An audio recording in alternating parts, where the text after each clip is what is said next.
And welcome back, guys, to the Spacey Tropics Review channel, where we try to review a little bit of everything. Today I have for you the Tronsmart Element Force. Now, a couple videos ago I did a review on the Tronsmart Element Mega, and that I'm going to compare it with this a little bit and give you some of my thoughts and a little bit of details on what makes it different from each other. But without further ado, let's get on with this review. So, this is the box it comes in. It's a relatively nice box, I'm not going to lie. Let's go over on the inside. So, magnetic flap here. This is where the speaker's gonna come in this little plastic here. Has some foam for protection, and here is where you're gonna get all your little wires and whatnot. Now, there's something special about this, and we're gonna go over that wire just now, but that's about it. That's all in the box. Nice packaging so far for 50 or 60 bucks, I think I paid for this. So far, so good. Before we get into this, let's go a little bit into the specs in the back here. So this is IPX7 water and dust resistant. It has a passive radiator. I'll go more into the sound later. You're probably not gonna like it as much as I do, but we'll get into that sooner or later. Support true wireless stereo, so I believe you could pair two of these together. Not the Element Mega, but two Element Forces, I believe you could pair together. Up to 15 hours of playtime. We'll get into battery life in a bit. Support for NFC. The NFC tag is over here. And the tri-bass, well, this is literally just what this button is here for, the EQ button.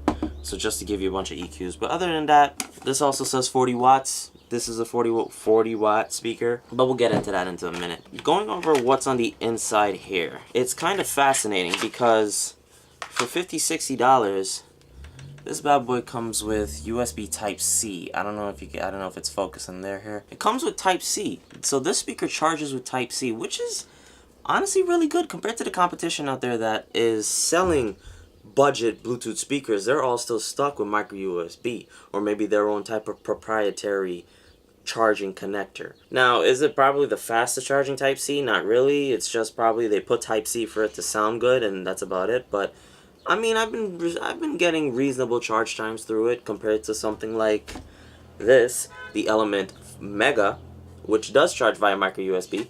So I've been getting better charge times on this than I have with the Element Mega, but we'll leave that judgment for later. So like I said, Type-C comes in the box along with a crappy, emphasis on crappy, dual aux cable.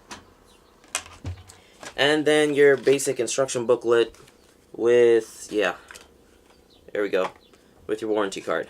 And that's about it. That's all you get with the box itself. So I'm going to move this to the side and we're going to start going over the speaker itself. The Element Force. Compared to the Element Mega, which I'm going to put right here, this is heavier. The Element Force on this side here is heavier than the Element Mega, for sure. And that's solely due to the fact that all of this cladding around it to give it that water resistance it gives it a good heft. There is a nice little hooking point here, so you can hook it up to a carabiner or just hook it on maybe a nail and just let it hang and play. But yeah, there's that. Like I said, IPX7, so dust and water resistant for this. I don't know if you could see it in the right light. You probably can't, but there's one transducer here, another here, and then the passive radiator in the middle here to give you that so-called 40 watts. Going over the back, you can see your Type-C is right here to charge the device. This does support micro SD cards with tracks on it, MP3 track, so you can plug the micro SD in and play some tracks off of an SD card, micro SD card, and last but not least, the auxiliary port. It is covered by this nice little thick flap, so obviously for the water resistant side, it's covered by a nice strong thick flap, which kind of gets a little tough to put back in, but it's also a little tough to pull out, which means you're not really worried about when water gets on this that, you know, something might happen. Other than that, compared to the Element Mega, there's not really much difference. Now, the Element Mega has touch controls instead of actual physical buttons here. Let's go over some of those buttons here. We have power on this side, mode selection. So the mode selection is between Bluetooth, auxiliary, or the micro SD card in the back. Volume down, play, pause, volume up. The EQ button for the three separate EQs, a normal EQ, which is kind of flat, no EQ, and then a bass-driven EQ. And then the NFC tag, if you could kind of see it, I'm going to bring it closer. The NFC tag is right here for you. Some Tronsmart logo branding on both the front and the back of the speaker. And to be honest, yeah, there's not really there's not really much of a difference. To be quite honest, I feel like this is an Element Mega with water resistance, you know, with a water resistant cage around it. They took the same insides of here and put it in here and then just put a waterproof casing around it, and that's about it. So like I said earlier, this is 40 watts, this is 40 watts, but this is the only one that could pair two of them together. Now I don't have a second Element Force to test that out with, but I have seen some videos where people have paired them together and they're able to get that stereo sound. Not really left and right channels, it's more stereo, so they're both playing the same thing at the same time. That's what that means. Is it great? I don't know. We'll go into the sound test in a minute. Build quality wise, I want to say that the Element Mega is built a little bit better. And the only reason I'm saying that is because of all of this. Yeah, it might feel hefty, it might feel rugged, but the Element Force kind of feels a lot cheaper than the Element Mega. I don't know what it is. Maybe it's the way some of the plastics were used, maybe it's the way some of the things were used, but you can give me all the heft you want. If it still feels kind of cheap to me, then I don't know. Plus, I believe in order to probably keep costs down, those extra plastic bits and suede bits, you know, helped a lot. This is metal all around with the top and the bottom being plastic and some rubber feet in the bottom here, versus this has 4 little rubber feet, but the whole thing is rubber down here. So this might be a little bit more well built in terms of, you know, the amount of metal used versus this, where this is like a lot of hefty plastic. And that's about it. But yeah, I am not going to waste any more time. I'm going to go directly into the sound comparison. Alright, so I'm going to be playing some music off of my MacBook Air here. All the music here it came off of the YouTube library, the YouTube free copyright music library.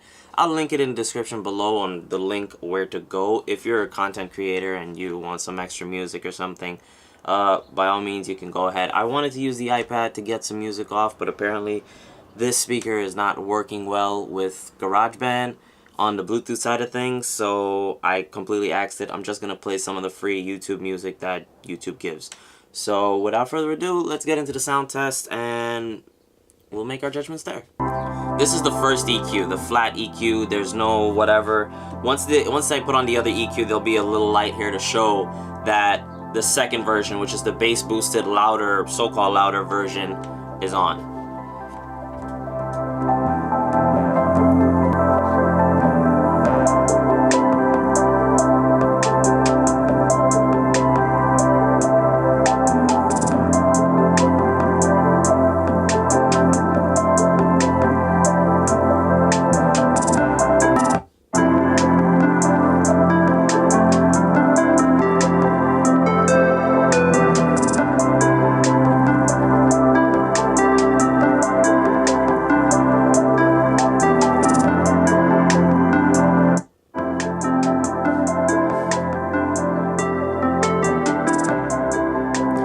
The third EQ. It brings down the volume so much to try and bring up some type of clarity that it doesn't have.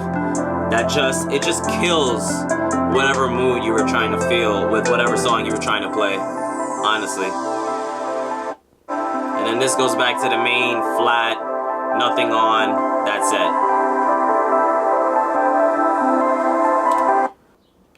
So let's play something else for you with a little more up-tuned vibe, whatever you want to call it. But yeah, let's go ahead with this one.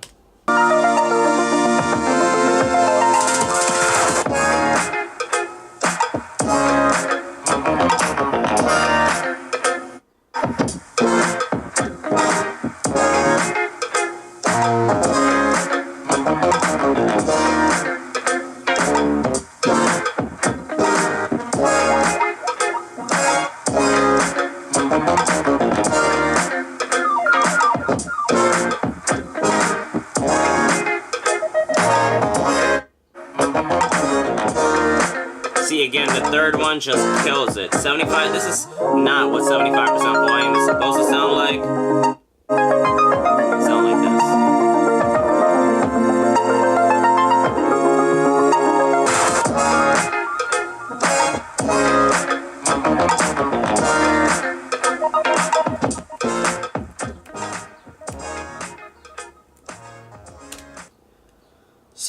So far, I haven't even compared it to this yet, and I am just, I don't know, I'm disappointed. I'm disappointed because the Element Mega did so. You know what? You listen, you be the judge. We'll discuss this in a minute.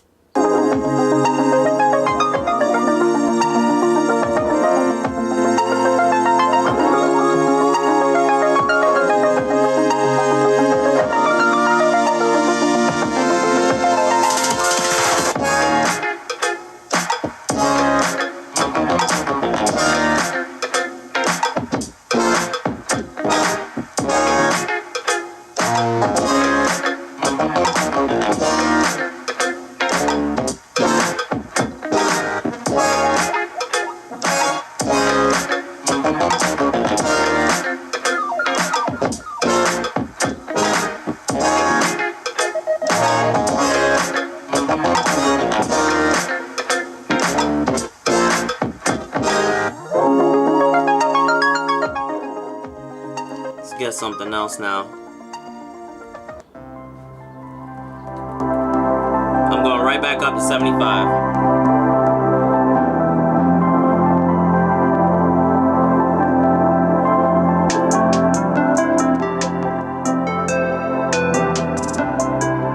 About halfway, 50% volume.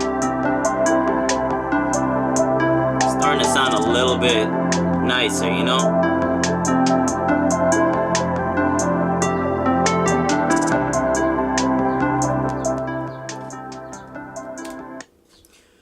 One thing I can say for sure is that although the difference between the two is not that much, I have to give it to the Element Mega for sounding a little more balanced.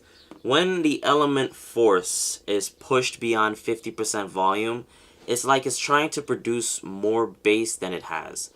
It's not well utilized like the Element Mega, and to be quite honest with you, I wouldn't try to recommend this to anyone. But anyways, like I said, in terms of sound quality between the two, I'd honestly have to go and pick the Element Mega.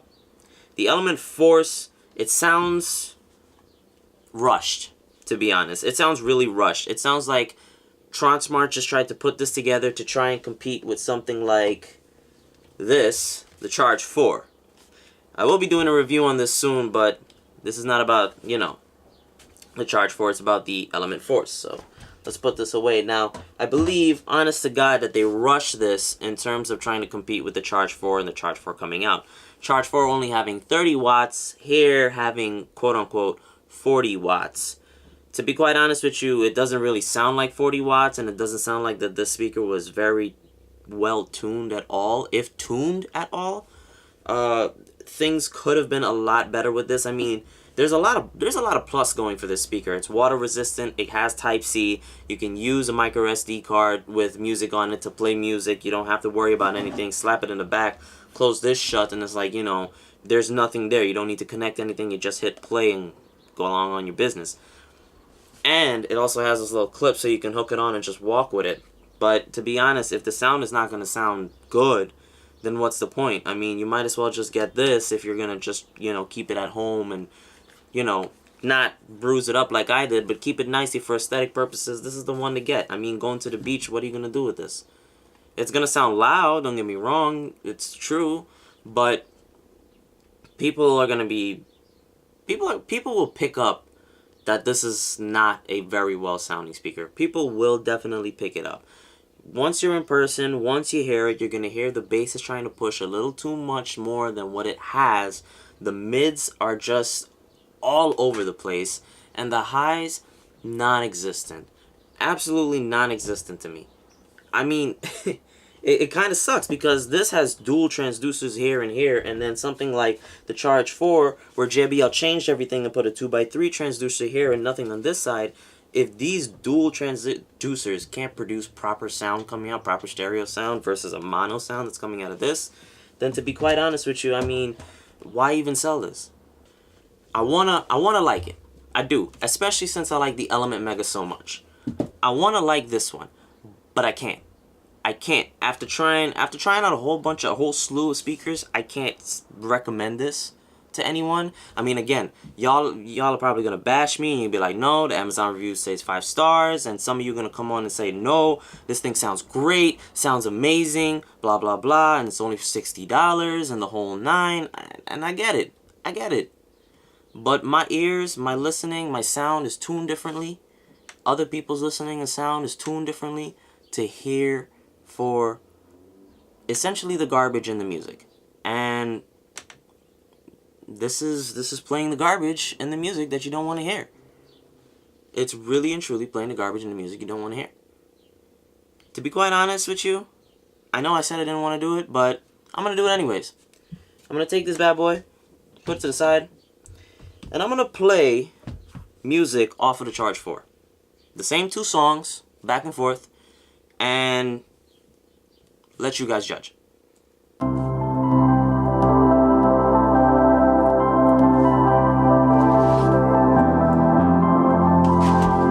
Just so you know I'm not lying.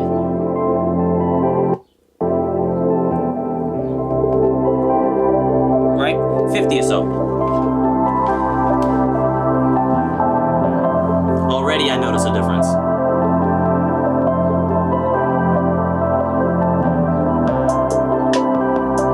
You want to take it up to 75? Let's do that.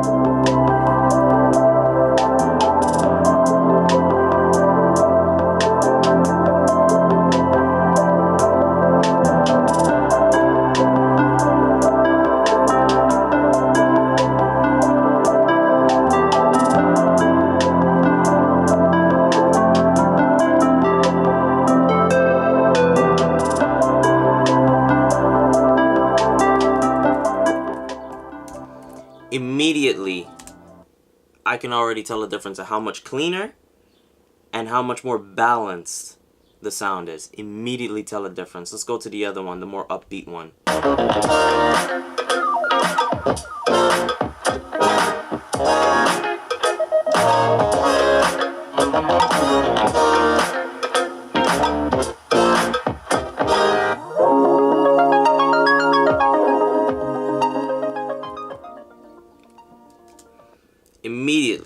Immediately that sounds so much better to me.